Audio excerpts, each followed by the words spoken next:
মানুষ মারা গেলে কেন মানুষের পানির মধ্যে বড়ই পাতা দেওয়া হয়?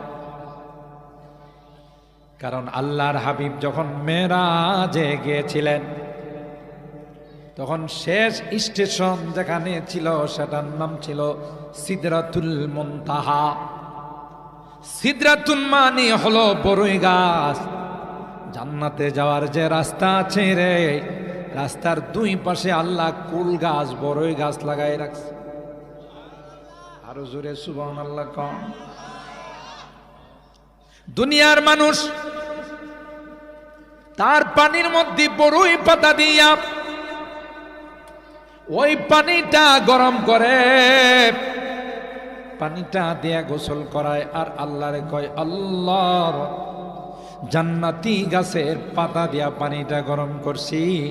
আমার ভাই, আমার চাচা, আমার মামা, আমার বোন, আমার মা, আমার দাদি, আমার নানিকে আল্লাহ তুমিও জান্নাতের মেহমান বানাই দিও।